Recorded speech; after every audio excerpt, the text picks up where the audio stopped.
The New York Jets have undergone significant offensive changes, including a new quarterback and a offensive coordinator who's never called plays at the NFL level. So with all those changes comes quite a bit of uncertainty, a lot of unknown. Tonight I try to break through the unknown and paint a bit of a picture for everybody on what I think this offense is going to look like. I stack every offensive player on the roster and give them a grade 1 through 5 just to paint the picture of what the offense is going to look like under Tanner Engstrand. I appreciate everybody tuning in. Let's get it started.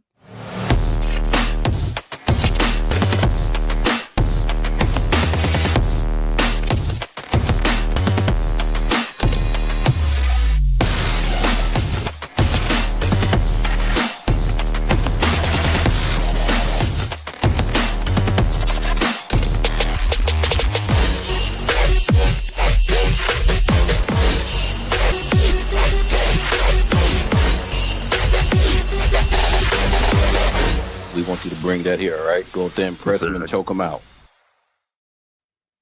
What is going on, Jets fans? DTereman here. My very first live solo show. I appreciate everybody tuning in. Already see a couple of you guys in the comments. Chris B, Flight Boys 2.0, Bill M, how we all doing? Like I just said, we're going to stack the entire offensive roster. I've come up with a small grading system, just grading these guys 1 through 5. I have a graphic here that I'll put up in a minute, but with all the changes in this offense, it's going to be hard to pinpoint who the good players are going to be out the gates. I'm trying not to do a ton of projection in these grades, so it's not going to be a homer podcast where I sit here and say everybody has all-pro, Pro Bowl potential. Most of these guys aren't even in the good to great category on offense, in my opinion.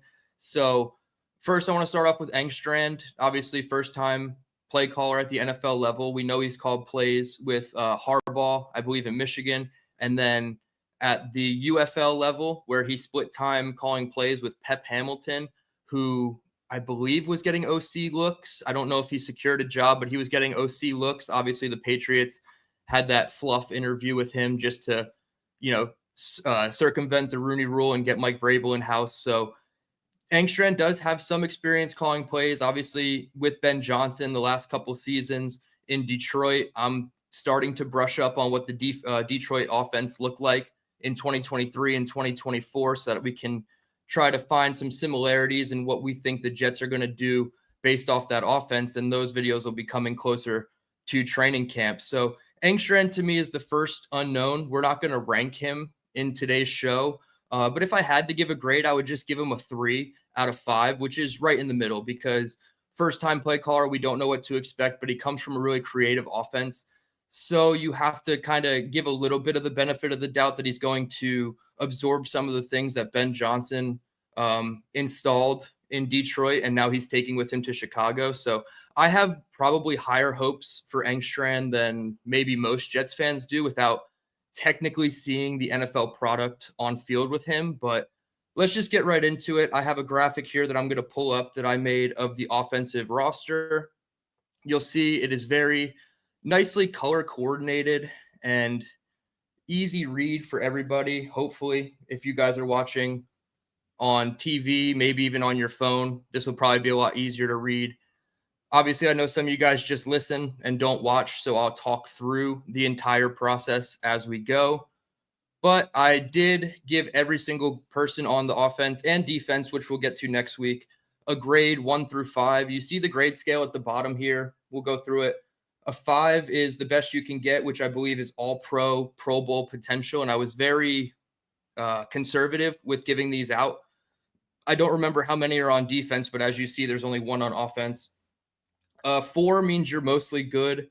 So it could be you've had moments of flashes of greatness, and then you've also had some down moments, but for the most part, you are a good football player.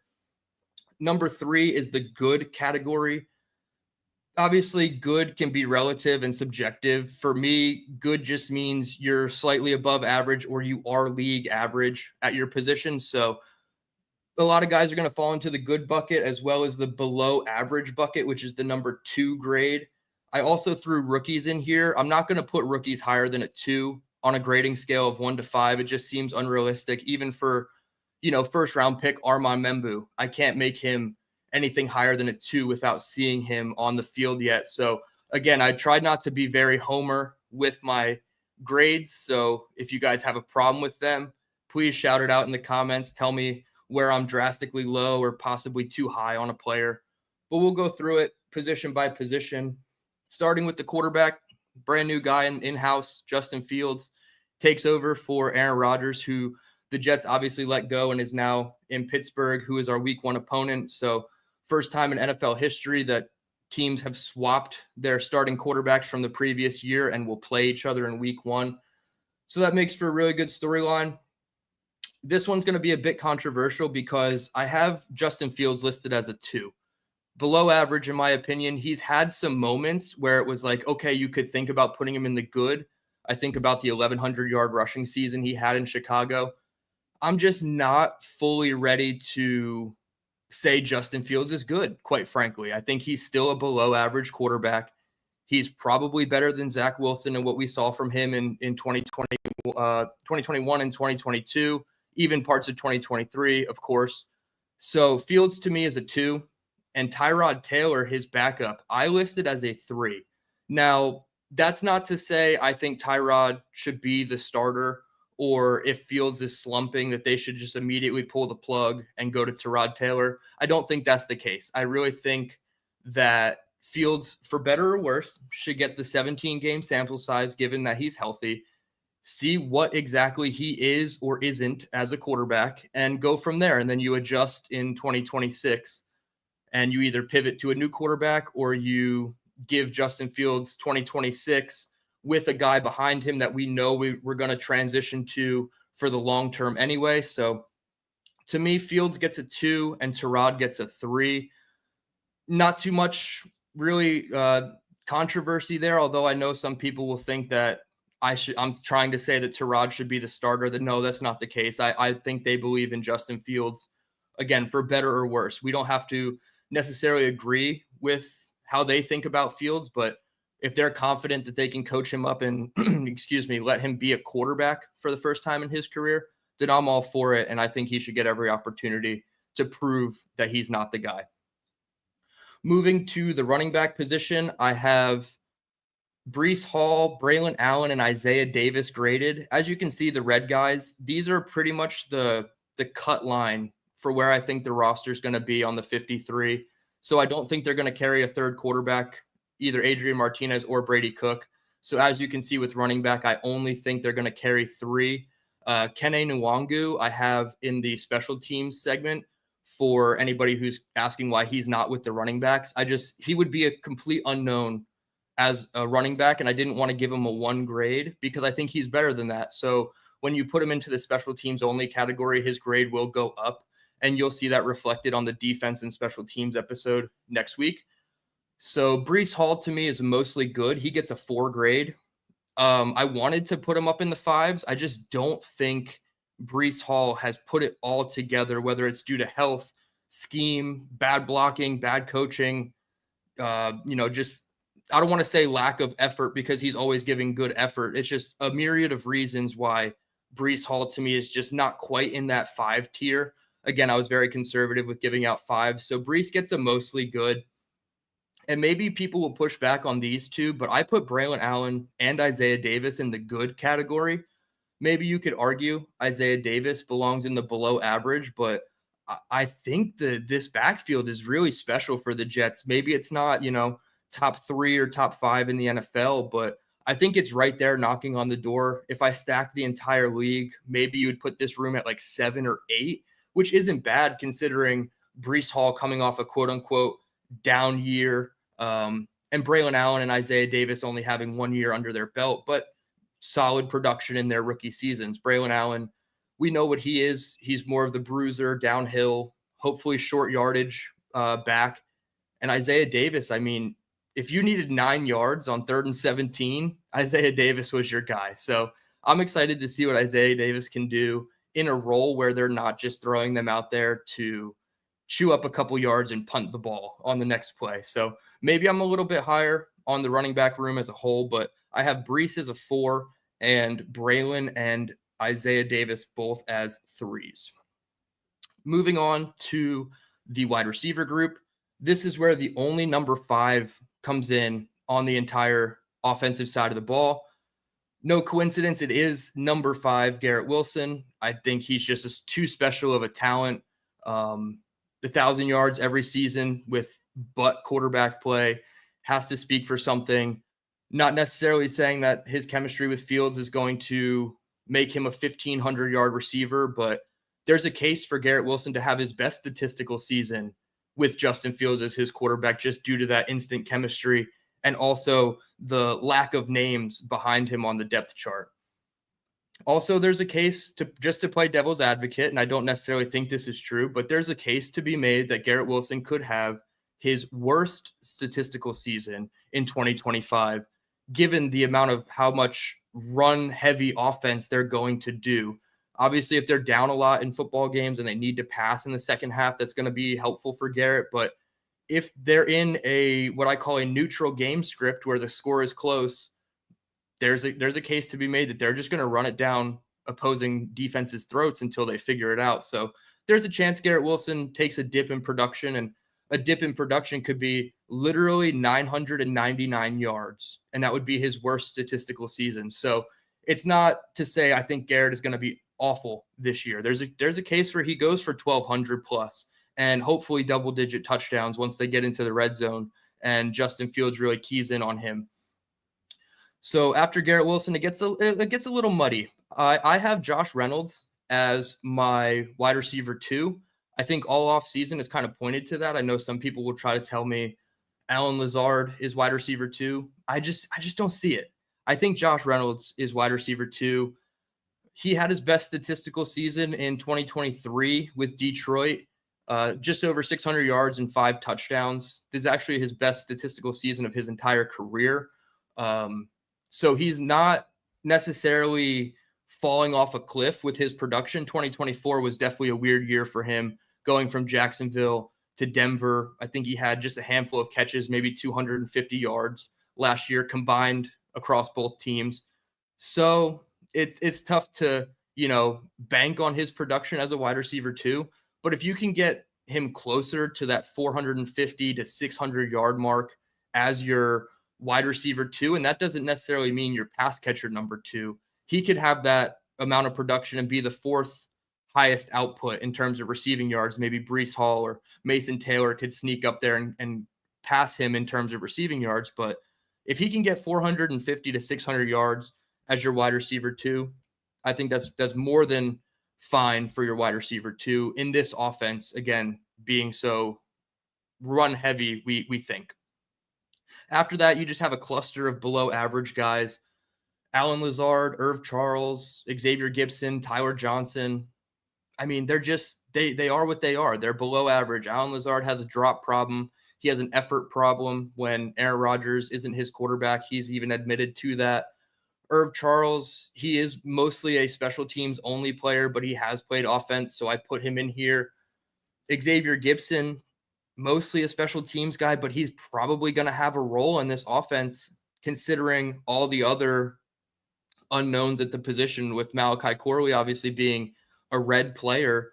Xavier Gibson looks like he would be the guy to take that slot role, the short to intermediate yardage route running role. So Xavier Gibson's in the 2 bucket for me, and Tyler Johnson as well. I don't know enough about Tyler Johnson from his history in the league to put him anything higher than this. And obviously the contract they gave him, a minimum 1-year deal, shows that they don't really know what he is either. So it's tough to put any of these guys higher than a 2. And again, I'm trying to probably stay, again, on the conservative side with these grades. Oh, Bill M., thank you for the chat. I appreciate that. No Arian Smith. So, yeah, you're right. I completely missed on Arian Smith. He would be the last 2 guy in this group. I have him as a 2 with the rookies right above Malachi Corley, probably in the copy and paste of putting this from Google Sheets into the Google slide. I missed Arian Smith, but yeah, he would be the 5th of the number 2 bucket. I wouldn't put him as a 1, obviously, and my rule is rookies get a 2, regardless if it's Armand Membu or Kiko Mauinoa on the defensive side. They're all going to get the orange. So thank you for that call out. Arian Smith is a 2 in this wide receiver group. And then you have the guys on the outside looking in: Malachi Corley, Jamal Pritchett, Brandon Smith, Quentin Skinner, Pokey Wilson, and Demir Miller. Maybe one of these guys sneaks on, but I have 7 graded if you count Arian Smith already in the 2 or higher category. So it's really hard to, justify one of these guys pushing for a roster spot. How many are they going to keep? Are they going to keep 5? And then maybe even Irv Charles doesn't make it. Are they going to keep 6? And they trade Lazard, move on from Irv Charles. They obviously keep Arian Smith. Like it's the gymnastics around the wide receiver position are going to be the hardest, in my opinion, just based on how much do they plan on running the ball? Do they want to keep more running backs and tight ends because of that? Or are they going to try to spread out the offense and keep, 5 or 6 wide receivers, 3 running backs, and 3 tight ends? So definitely a miss there with Arian Smith on my part, but he would be in the 2 bucket. Corley would probably be the guy for me that I hope makes the roster, although there is some buzz for Jamal Pritchett to be the special teams guy. Coming out of South Alabama, he was at the Senior Bowl, so I did get to watch him for that week at practice up close. Didn't really come away. I was just looking back through my notes before I started this, and I didn't really see too much from him in my notes that was either positive or negative. So he's probably just somebody that is going to need to boom in training camp to have a chance to make it. And then Smith, Skinner, Wilson, Miller, those guys are probably just practice squad only guys. I don't really see them cracking the 53-man roster in any capacity. So it's just a numbers game at the wide receiver point at that point, and somebody's going to be left off. And I think if I had to guess, I would keep Wilson, Reynolds, Arian Smith, Xavier Gibson, Tyler Johnson as my 5. And then I would do more running backs and tight ends because I do believe they're going to be a run-heavy offense, and that's just what it is. Malachi Corley, again, I hope, if you guys remember from last year when I was with Jet Nation, I was all about Malachi Corley. He was my biggest draft guy. I loved watching him down at the Senior Bowl. He was just running through defenders in one-on-one, having a ball of a week. And there was a lot of oohs and ahs in the crowd when Malachi Corley would run his routes and his physicality. So just would love to see it translate, but so far it has not. So that's the wide receiver position. I got a question in here from Oscar. He says, Dylan, have you heard anything about Donovan Edwards? Is there any chance he could be the 4th running back?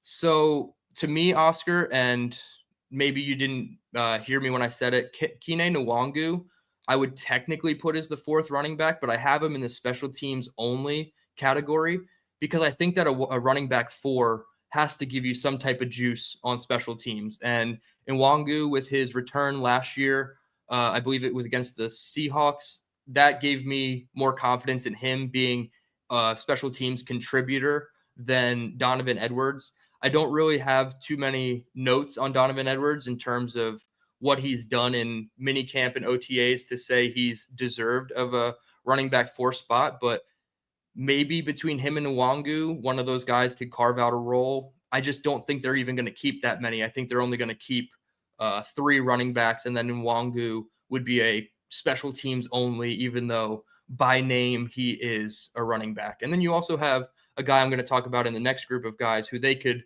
think of as more of a fullback instead of a tight end. So it just gets dicey. But with Donovan Edwards, no, I think he had a good 2023 campaign with Michigan.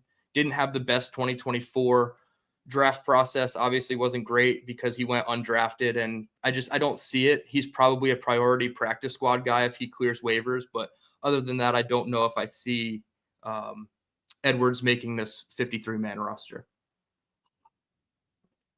All right, moving on to the tight end group. And if you guys watched my 2025 positional roster rankings, I broke down every position on the Jets subjectively. Of course, I didn't do the numbers, but this also backs up my point. I did it subjectively, and I had special teams obviously as the worst unit on the Jets, but tight end was the next worst unit. When it's headlined by a rookie, and obviously Mason Taylor, a prominent pick, a 2nd-round pick, so premium capital was used, I just don't love the optics of having a rookie being your top producer and then a guy who has 260 career yards over 3 seasons, and Stone Smart, who was raved about by his last team, but then they didn't re-sign him, and we got him for a minimal deal. So not a ton of confidence, I guess I'll say, with the tight end group, although if we were to do this ranking next season, I really think there's a good chance that Mason Taylor is bumped up to the good category, maybe even the mostly good category. If he goes out and has like a Dustin Keller type season, 500 plus yards, 5 touchdowns, yeah, he'll be in the good or mostly good category entering 2026. So tight end, a really weak group. I had to give them all 2s. I almost gave Jeremy Ruckert a 1, but I didn't want to be that rude to him, because when you go back and you watch what he did under Mike LaFleur and John Benton in the offense his rookie season, it was good. You know, he was able to block. Like, he wasn't a complete liability out there. He wasn't Brandon Bates in terms of blocking. So Jeremy Ruckert gets a 2, Stone Smart gets a 2, but any of these guys could pop, obviously. And then I have Andrew Beck, who's down there. He's in the good category, and I know he's listed as the 4th tight end there. I have him as good because of his versatility and his ability to play fullback, H-back, tight end. He's going to kind of be that do-it-all guy if he stays on the roster. So I'm not saying he is the best tight end in the room, but there are things that he does probably better than others in the room, you know, especially the H-back stuff. I think if he's the lead blocker for Brees or Braylon on these runs, as opposed to Jeremy Ruckert, you're going to have more success running behind Beck. So I have Beck as a 3 and everybody else as a 2.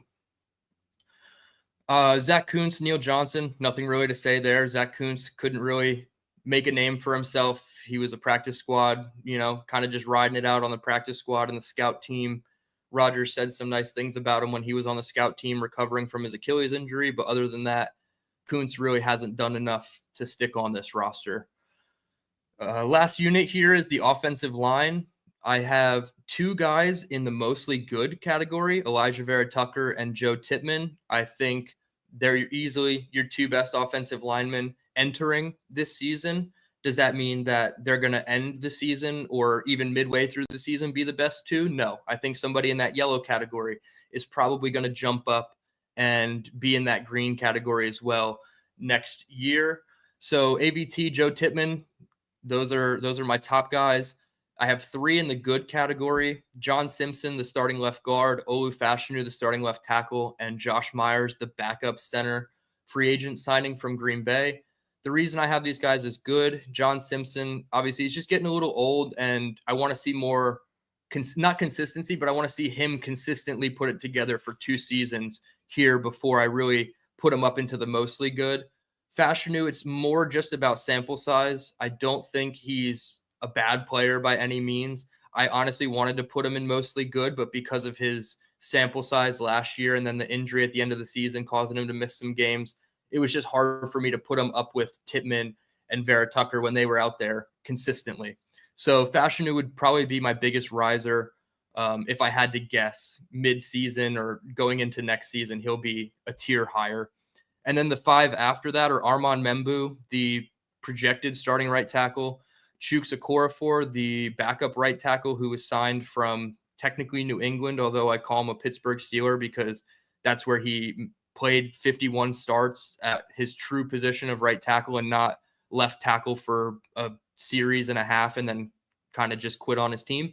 So Chuks Okorafor in the 2 bucket, Carter Warren, Xavier Newman, and Max Mitchell. We know what these guys are. They're below average depth players. If they have to come in the game, like we saw at the end of 2024, when Fashanu was out, when Moses was out, these guys aren't down to down, get you out of a game safely type of tackles. So they're below average for me. Not even sure if Max Mitchell makes the roster. Perhaps they keep somebody else in that red group ahead of him, or they just pick somebody up off waivers that falls through on cut day. So those are my 2 or above graded offensive linemen. And then the 5 that get an unknown or development are Cole Laval, Gus Hartwig, Abina Eze, Leander Vegan, and Marquise Hayes. Again, I don't think any of these guys are going to crack the initial 53 on offensive line from the red category. it would probably be a newcomer taking Max Mitchell's spot as the 10th offensive lineman if I had to project right now today. All right. I've seen this question a couple times. I'm going to answer it. Just get it out of the way. Patriots 12. I appreciate you tuning in. Why is Fields a 2 out of 5? I mean, the body of work, it's not fully there yet. He's had his moments where you could say, okay, maybe he's a good quarterback, but when you're in the bottom 8 of quarterback play in the league, like you're number 25 to 32 on the quarterback rankings for your entire 3-year career, it's hard for me to say you're good, which is about league average. Now, if he was the 18th to 20th best quarterback, over the last season and a half, maybe it's worth the discussion. But to me, I had to put him below average because I just don't have a ton of confidence based on his body of work over the last 3 years. Yes, I got it out of the way. I appreciate him tuning in, Patriots 12, but you got to find a Patriots channel, man.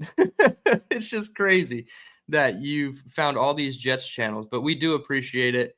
And I will answer your questions if you have them.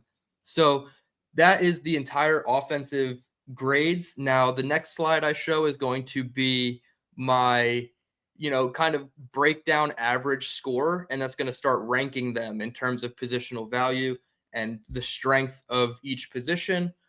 And this is where I kind of get my benchmark for the power rankings that I did last week.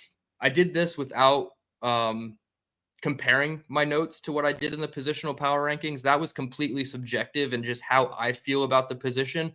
But once I put a grade on these guys and give them an average, it really goes to show just the strengths and the weaknesses of this team. So running back, this is not counting the number 1 graded players. These are only the ones that I believe are going to make the 53-man roster. So if they were orange tier or above, they went into this specific averaging out, because I'm not going to throw a bunch of ones in there and ruin the average of a group like quarterback. There's only going to be 2. So to add 2 more ones into the equation and try to average that out, you really shoot down the average of the quarterback. So this is the average of every positional grade that I gave out. Obviously, running back is number 1. There's only 3 of them, and the lowest grade was a 3.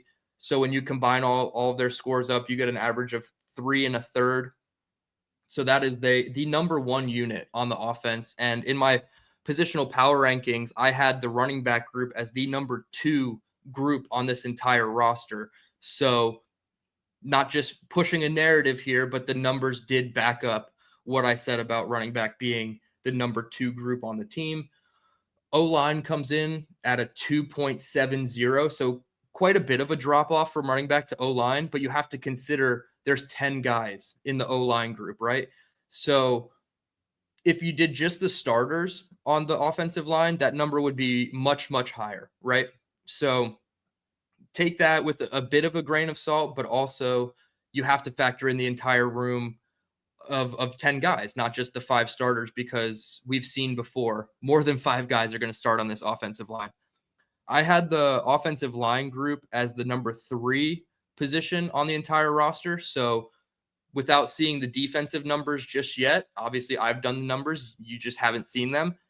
Offensive line being the second highest on offense gives me confidence that they're going to rank high during the entire roster breakdown. So O-line is at number 2. Number 3, we technically have a tie between wide receiver and quarterback. I graded 7 wide receivers and the 2 quarterbacks, obviously just Fields and Tyrod, and I got the even grade. So I had to give the edge to wide receiver, mostly because when you have the bigger volume of players, your average is going to probably get lessened, and guys like Arian Smith or even Tyler Johnson and Xavier Gibson, who are 2s who are going to have, small roles, might not, factor in to the play on the field as much. So maybe they shouldn't be weighted as much. So I gave wide receiver the edge over quarterback, although it was technically a tie.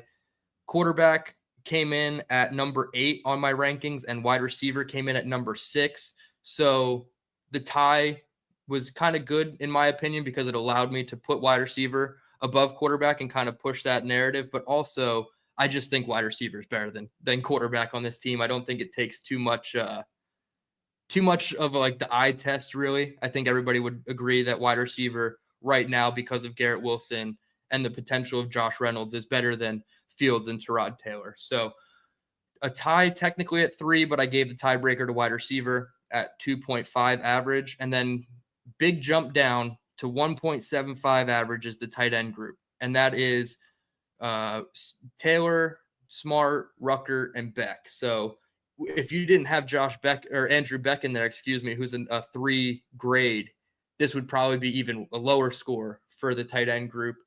Or if you had a guy like Zach Kuntz in there as a 1 grade, it would make it even worse for the tight end group. So that definitely fits the narrative that the tight end group, in my opinion, is the worst skill position on the team. It's probably the worst position outside of special teams, in my opinion, and I reflected that with my positional power rankings. So all in all, I was actually kind of surprised that everything came together in this way, because when I did the subjective power rankings and then I actually put it to the numbers, everything kind of worked out. And I'm not just pushing narratives here just to fit my agenda about what I think this offense is. This is just what the numbers told me after going through the grades. So with that, I'm going to go back to this page and I'm going to open it up to some questions. I did about a 30-minute monologue. I'll hang out for another 15 to 20 minutes and take all your questions as I scroll back up to the top here, because I saw a couple that went through that I have not looked at yet.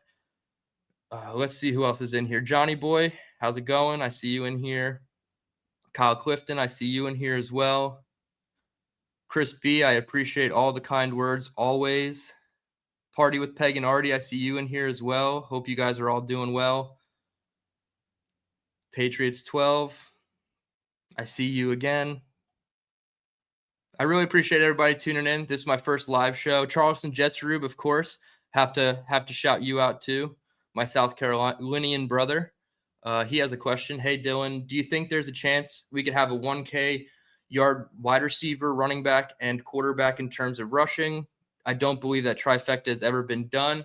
No, I want to look up if the history has ever had that before on one team. I would assume it's probably not happened, just due to the few amount of times that a quarterback is rushed for 1,000 yards, but that's a good thing that I'll get back to you about. Certainly, I'll do the research as soon as I'm done here. Do I think there's a chance? Yes, I do. I think Garrett Wilson being a 1,000-yard receiver is not uncommon. We've seen it the first 3 years of his career, so to project him to have 1,000 doesn't seem too off base. Breece Hall, yeah. I mean, I did a video earlier this week about his interview with Marshawn Lynch and Mike Robinson from the Fanatics Fest, and he was like, it's not really about one goal for me specifically. He's like, I think I could be a 1,000-yard rusher and a 1,000-yard receiver. It's all about just giving me my touches. So if the Jets are serious about giving Breece his touches, and I think he should command at least 75% of the workload, given that he is fully healthy now this season, yeah, that would be an easy one for me to say Breece breaks 1,000 for the first time in his career. Hopefully there's no mathematical errors and the coaches can actually do their math properly and get him over the 1,000-yard mark. And then obviously Fields has proven that he can rush for 1,000 yards. So yes, the possibility is still there. I guess in terms of confidence, I would say Breece I'm most confident about. Garrett I'm second most confident about. And then I'm least confident about Justin rushing for 1,000.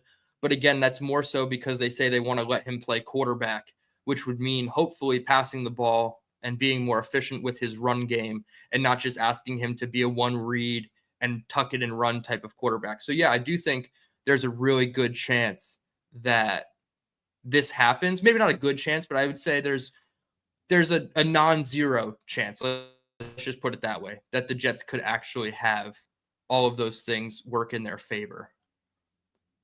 Oscar says Zach Kuntz is cooked. Yeah, it seems about that way. He went to tight end U, and I don't think he's saving himself, or doing himself any favors by going, but I don't think Zach Kuntz is an NFL player. High RAS score, but other than that, not really much to really say about Zach Kuntz in a positive way.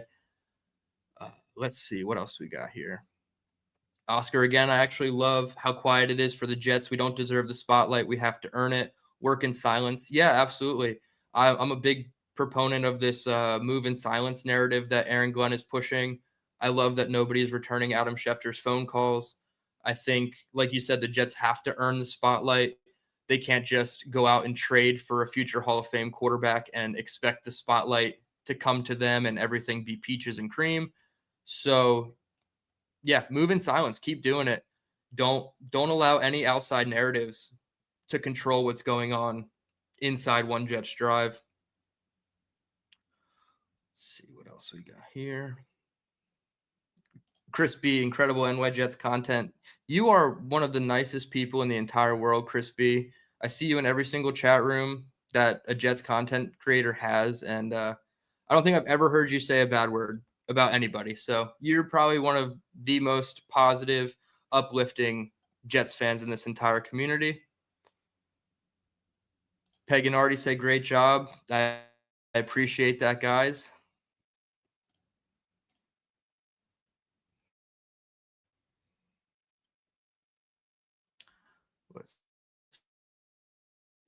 Hey boy has a question. If I can put it up, StreamYard is now giving me issues. Jake Asman style. Okay, I can read the comment without putting it up. This one's from Johnny Boy. Question for Dylan: is the roster this year better than last year? And if so, which position is at strength? And then, of course, he has a question in there for Clifton at the end, Eva Longoria or Kate Upton. No, I don't think the roster is better than it is last year. I think there's a chance for them to outperform last year's roster, of course. I think last year they just acquired a bunch of aging talent and decided that they were going to try to patch it all together and make it work. Clearly it didn't, and we're seeing the fallout from that, right? No more Rodgers, no more Adams, no more Mosley, no more Zerline, no more Morstead. All the veterans are gone now. So no, it's hard to say that this roster is better than last, although I will say that I'm more optimistic about the running back room and the offensive line room.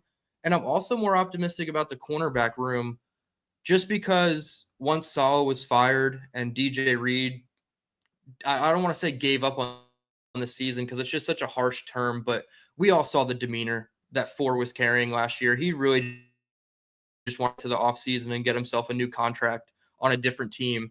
So I would say offensive line, running back, and cornerback are the 2 rooms that I would say give me the most, I guess, confidence. And StreamYard is really going nuts today. Let's remove that, make it easier. All right, I had one more comment in here, one more question that I saw. DNY for life says, very fair rankings. I'm hopeful for an increase in the good players. Yeah, me too. AG said, we will elevate our players. What's your win total for the season? If AG and this coaching staff are able to elevate the players on this roster, even like 60% of those guys, and obviously at more important positions of strength like quarterback or whatnot, but if they're able to hit on 60% of the guys that they're adamant that they can coach up, this team could win way more than 5.5 games. I think I'm leaning right now 7.5 to 8 wins. So I would set the over under at 7.5.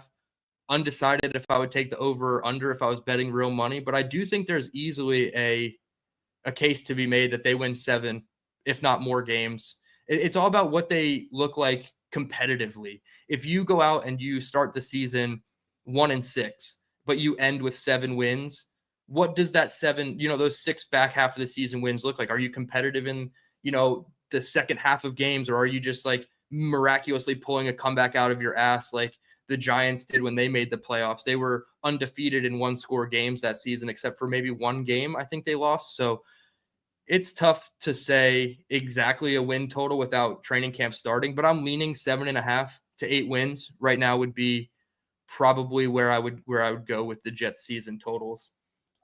Let me close out of some of these tabs so StreamYard doesn't keep trying to shut me down. All right. Any more questions we got here that I might have missed?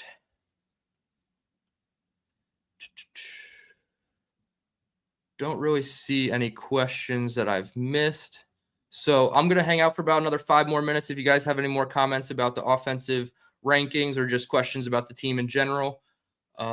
Next week, I will be doing the defense and special teams rankings. So just to give you a look ahead for what the summer is going to hold here on the channel. Obviously, everybody hit the like and subscribe button.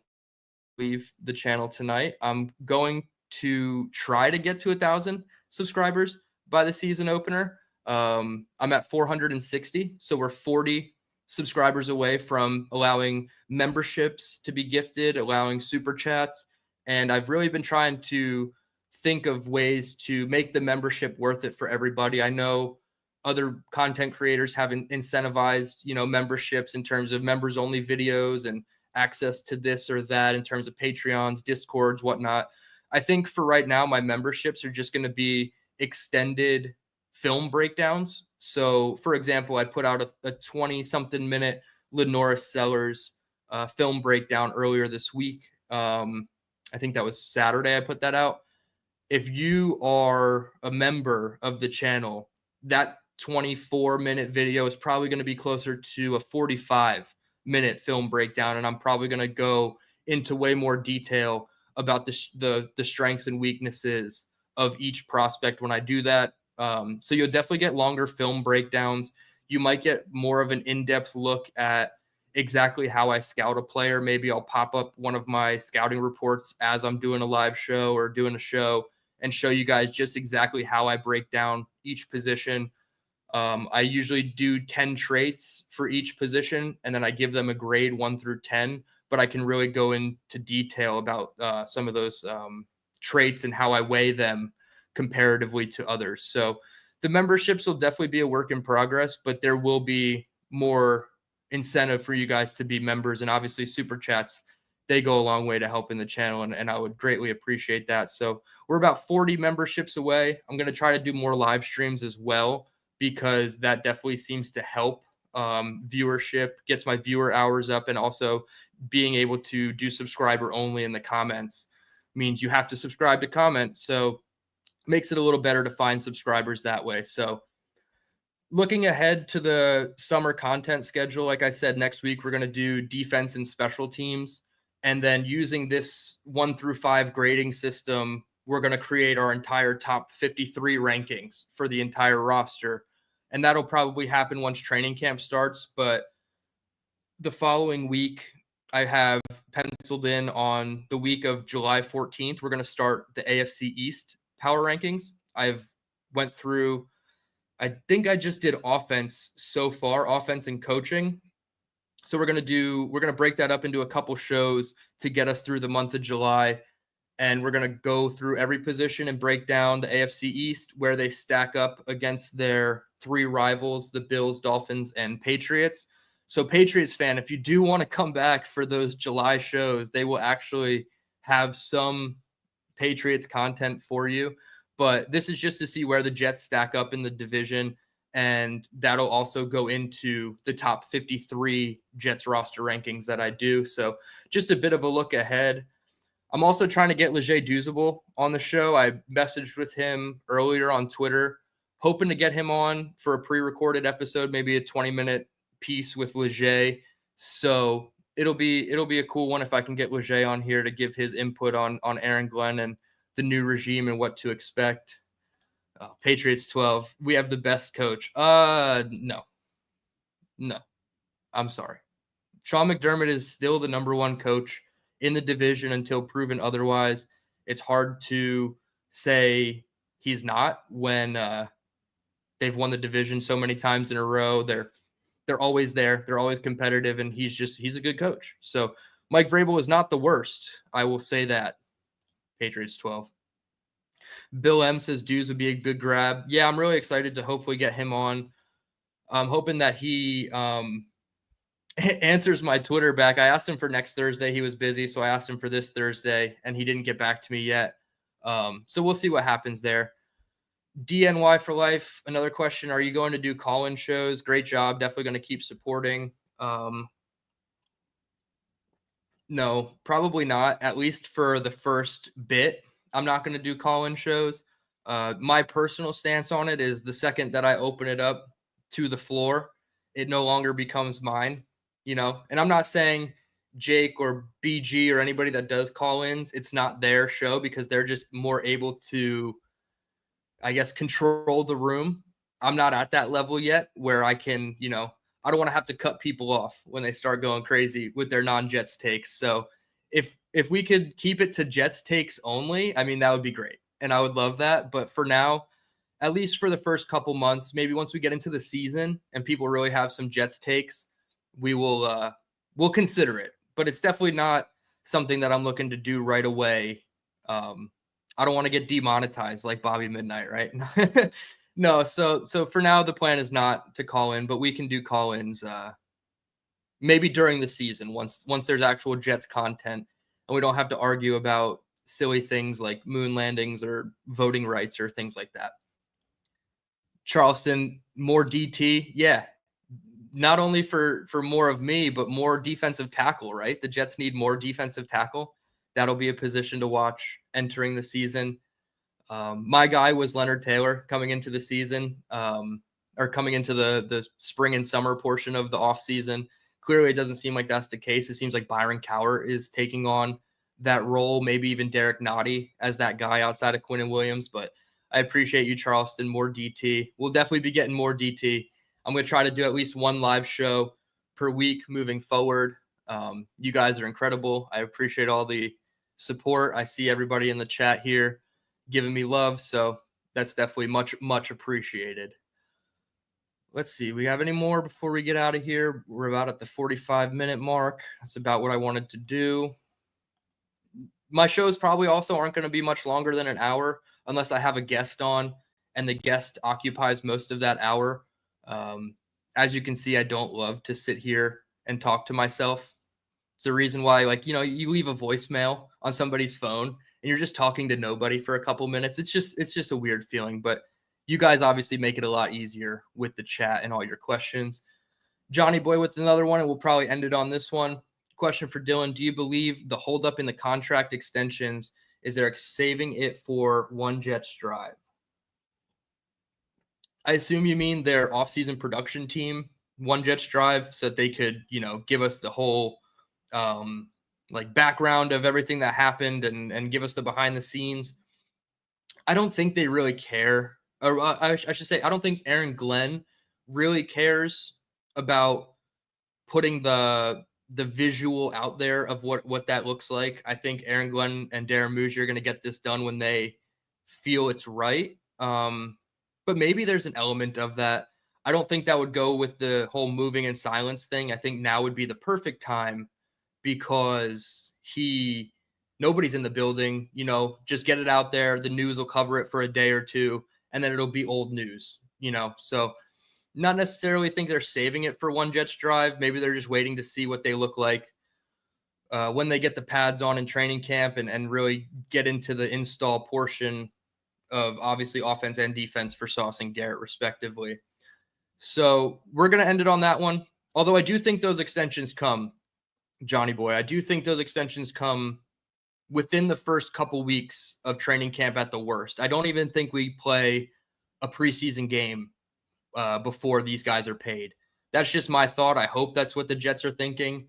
I'm sure Sauce and Garrett would love to get that security of having the bag before the season starts. And then there's the risk of injury, obviously, but they still have to play out their fifth year next year before the contract extension would kick in, unless they just completely threw out the contract and started it in 2026. So there is some wiggle room from the Jets perspective, but yeah, before the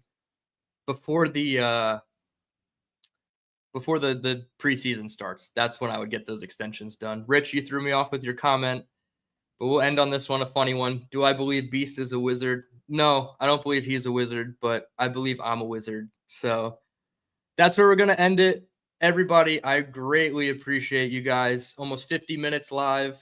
I can't thank you guys enough for how much support you guys have shown me over the last month and a half since I've started my channel. This is my first solo live video. It's not going to be the last one. I'm planning on having some good guests too. I'm still working on getting Jake to come on my show and reciprocate that energy. So we're gonna have a fun summer, and this roster ranking series and then the divisional ranking series is really gonna help propel us to training camp once they get in on July 22nd. So everybody, once again, I appreciate it. Hit the like button on your way out. Subscribe if you are new. And until next week, let's go Jets.